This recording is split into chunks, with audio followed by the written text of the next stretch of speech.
Well, welcome everyone to the Brotherly Love Podcast, or maybe I could call it today the Sisterly Love Podcast. Thank you for tuning in. Appreciate you being here. As you see, we have another guest on the show. This is my beautiful bride, Kaylah. Hey. Welcome to introduce yourself. But grateful that she's here, and I was thinking we've been getting just, different ideas, different things. Let me know what you guys think if you want to hear more or different subjects or stuff like that. But today we wanted to talk about, we're having two parts. And right now is the first one that's basically talking about dating. And we figured we would start with story time. So we were talking on even the way up here, just kidding each other and all this stuff.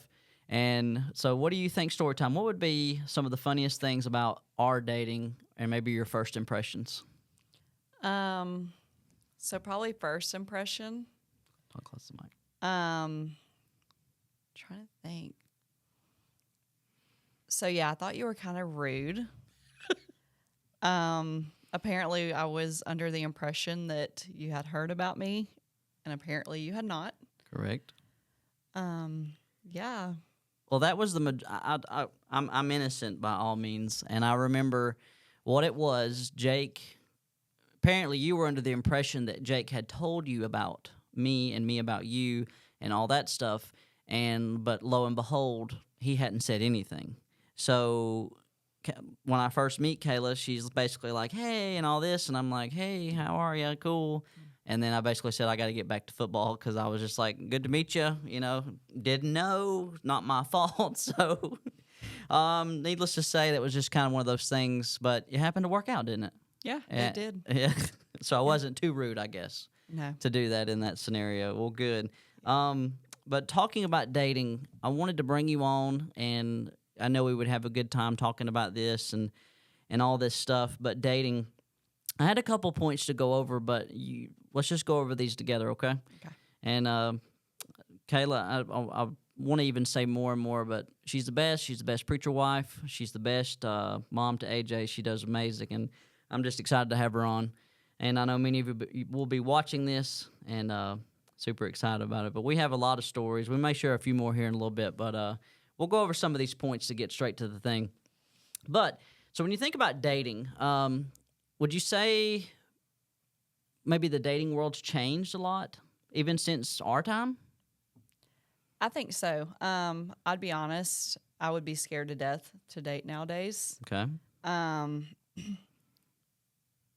don't know. It just seems more challenging than what it was when we first met. Yeah, it seems to. And I think it's wild, just, I don't know, it just seems like it seems like the world's changing, but it's just like, us having a little one as well. And I know many parents are out there right now listening to this, and they're worried, about their child dating someone, they can still do good. And I think there's still some good in the world. I think it has changed probably some, but you just have to find a good person.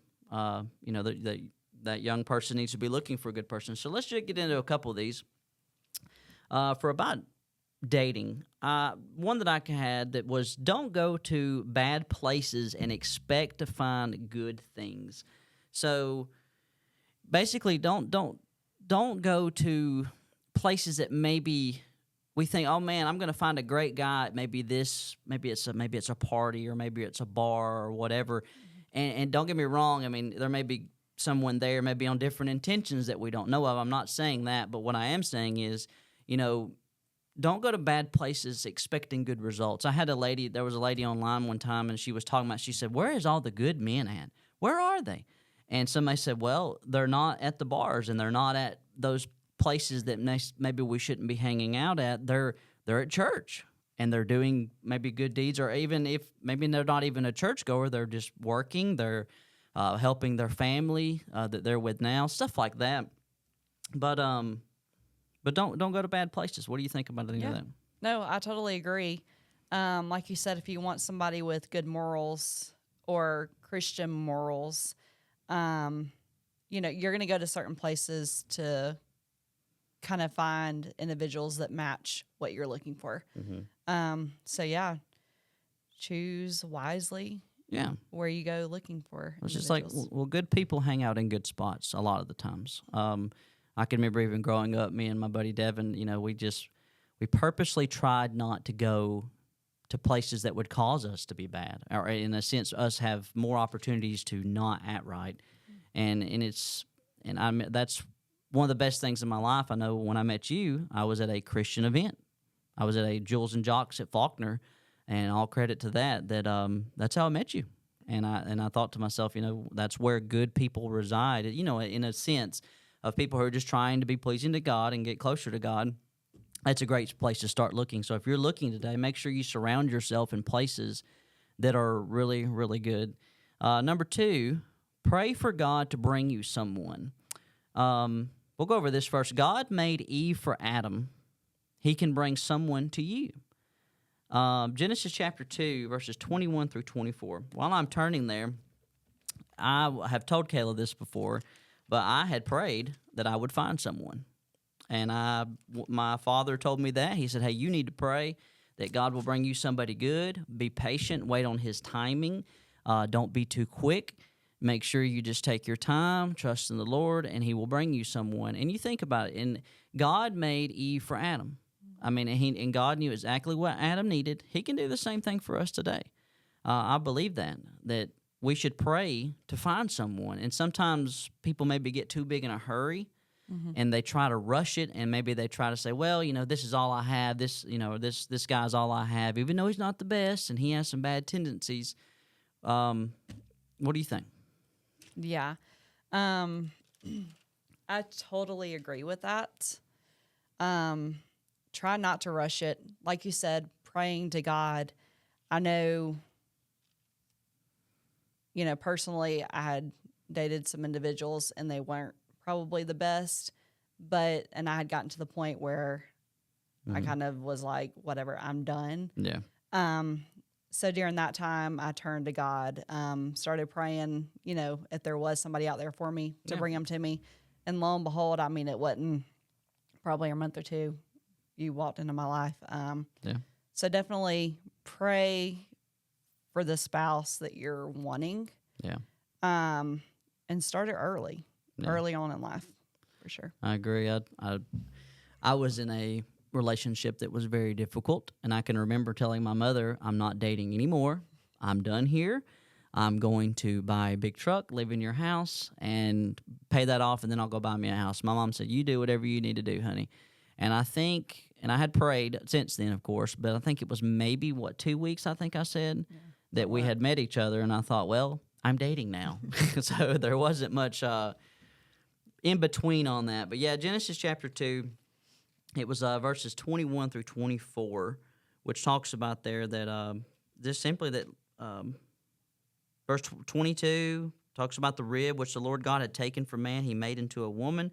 He brought it to the man, and Adam said, this is now bone of my bone, flesh of my flesh. She shall be called woman because she was taken out of man. So God literally specifically made someone. And I believe he can do that today if we'll ask him. In that way. Obviously not in the same way. He won't make someone, but there's someone out there that will be good to you and be a helpmate to you and compliment you. Yeah, certainly. And don't settle for less. That's right. Always make sure that person has your best interest in mind. That they're going to be a team player. Definitely.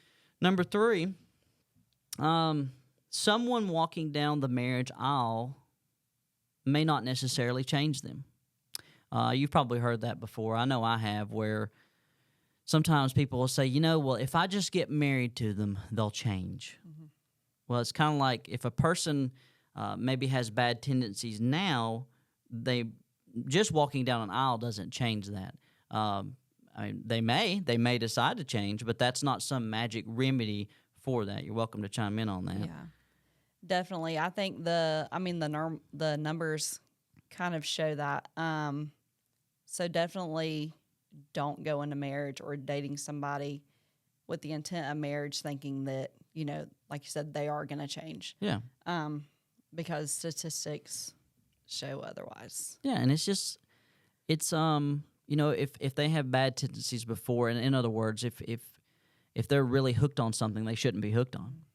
Just maybe getting married doesn't change that, and we should always never just have that expectation. Oh, they're going to be good now. Yeah. They're going to be good now. No, there's a lot of work that needs to be done, And maybe that means you may not need to marry that person. Maybe that means you need to take more time and say, hey, you need to iron those things out before we decided to get married, because marriage is obviously a big commitment. It's unfortunately, the world just played it down, and the world said, let's get a divorce quickly, blah, blah, blah. But and we know that in God's eyes, it doesn't work that way. We're bound to each other. We should love one another. And you know what I mean by that. We should just try our very best. And that's not saying that, there aren't individuals out there that will change. Like I said, it's just the statistics. Yeah, for sure. Anybody can change. I mean, God gives everyone the opportunity to repent. Anybody can change. And I want to make sure I say something too, and I forgot to do this in the intro. We're not perfect people. Definitely not. We're not. We don't have a perfect marriage.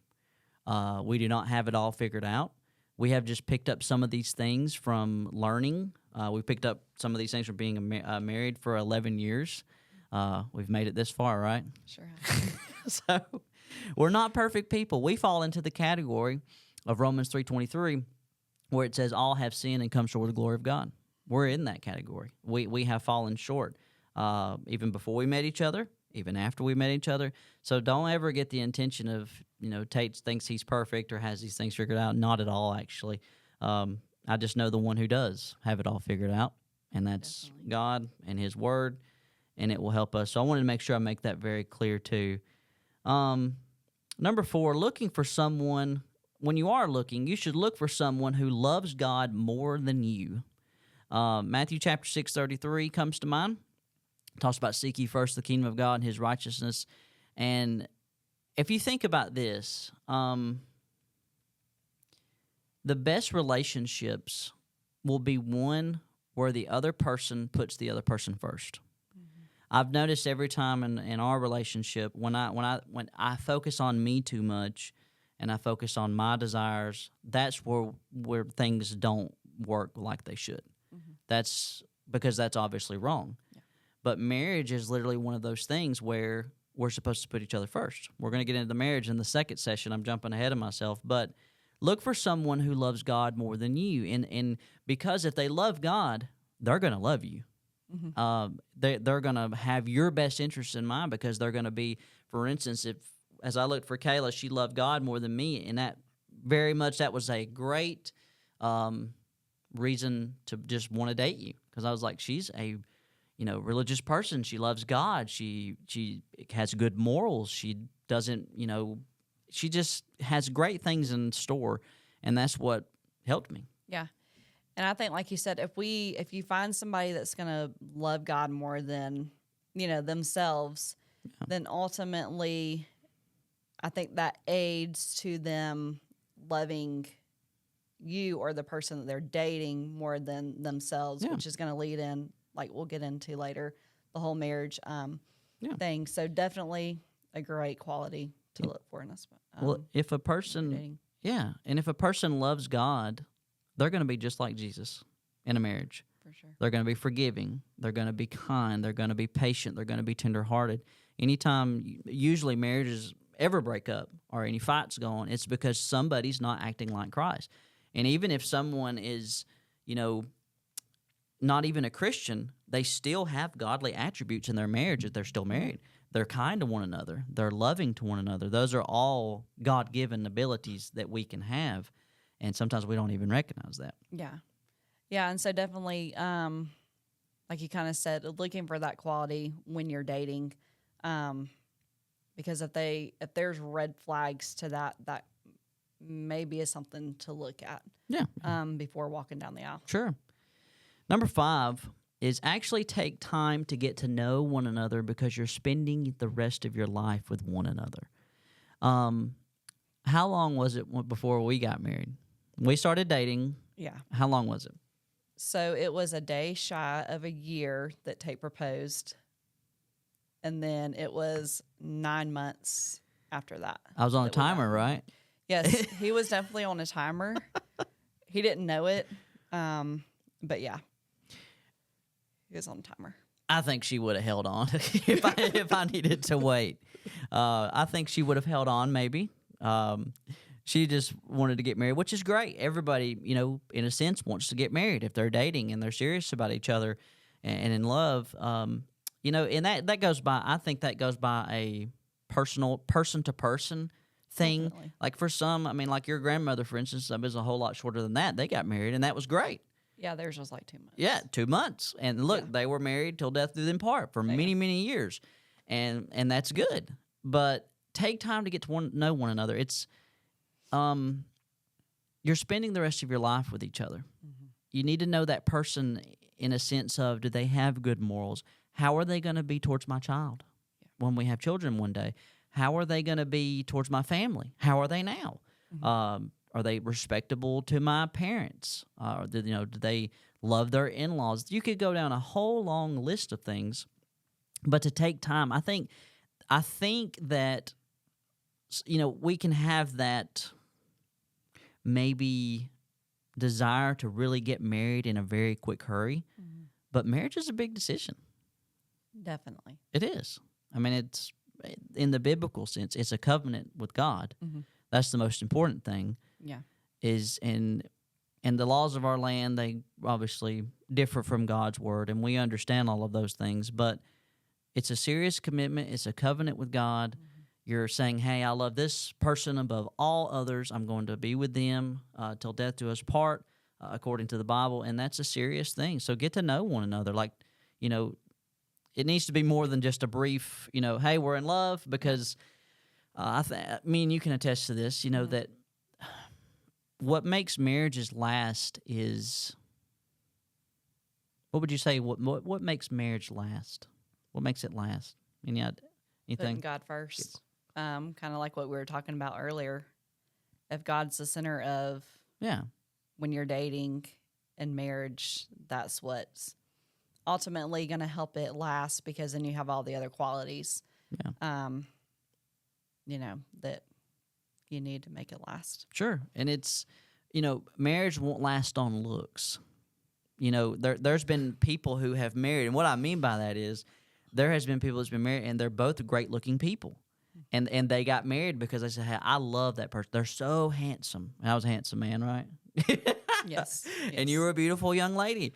But that's not what helps people through 30 years of marriage. Mm-hmm. What helps people through 30 years of marriage is having God as their rock, and having just that is something to lean upon, and having godly characteristics. You know, how is that person's character? That would be a good question. How are they? How do they act towards police officers? Are they respectable? How do they act towards? Are they at school? Do they get in trouble all the time? Stuff like that. How is their character now that's going to help last for many, many years to come? But if there's red flags everywhere, you might need to say, hey, this probably isn't the best candidate to spend the rest of my life with, because if they're doing that now, they're, you know, you don't want them to do that later with you, which a person can change, but it's one of those things. Yeah, for sure. And like we said earlier, I mean, definitely pay attention to the red flags. Don't be blind, you know, to things that may be occurring. Yeah. Absolutely. Well, when you think about dating, you know, dating can be a scary thing. It can be one of those things, but it's just, it can be a joy. I know it was for us, and I know that I knew when we met, I knew that Kaylah was the person I wanted to spend the rest of my life with, and you know, it's just so important to remember Christian dating. You know, as we're talking about even here, you know, just be respectful to each other, to respect those boundaries, and to say, hey, you know, get to know one another in the sense of just getting to know each other's character and other families and all this stuff. And as we went over this whole list, you know, as I said, we don't have it all together. We most certainly don't. But when you do, and maybe there's young people listening today, just take your time, be willing to be patient. It's on God's timing. Pray about it. He'll send you somebody. He will. And maybe you're a parent listening to this, and you're very worried about, you know, is your child going to meet someone? Just pray, trust in the Lord, and He'll provide, most certainly. And I know for me, I would rather be single for the rest of my life than to find someone who would not be good to me and help me be a helpmate. Yeah. And for sure. Anything else? Well, and if you're a parent here listening, instill those qualities early into your children, like what they need to look for in a spouse. Yeah. Because believe it or not, they will carry that with them for the rest of their lives when they are looking for a spouse. So just starting early, like I said, just kind of talking about the different qualities. Sure. Talk to your kids about dating. I think sometimes we have these conversations and we say, hey, when AJ becomes of age, we have got to talk to him about these things. Sometimes it can be so easy because our lives are hectic. Kaylah's, doing her job and things such as that. It can be so hectic we lose track of it. And put a priority of talking to your children about dating, who they date, know who they date. Please don't not know who your kids are dating. As a parent, that's dangerous. I mean, you need to know. I mean, my dad was like, "Hey, who are you talking to? I need to run a background check and a fingerprint." Yeah. No, and that's the way it's supposed to be. To know, to be involved in your kids' lives and all of that. But we're going to jump into part 2 in just a little bit because I wanted to do 2 parts. So we will conclude here. But she's done amazing, y'all. Kaylah has done good for her very first podcast. I'm surprised. I asked her at the beginning, I said, are you going to be on our podcast? She said, absolutely not. And then, but she wound up changing her mind. So just be sure to tell her what a good job that she's did. So we'll take a break and do session 2 in just a minute.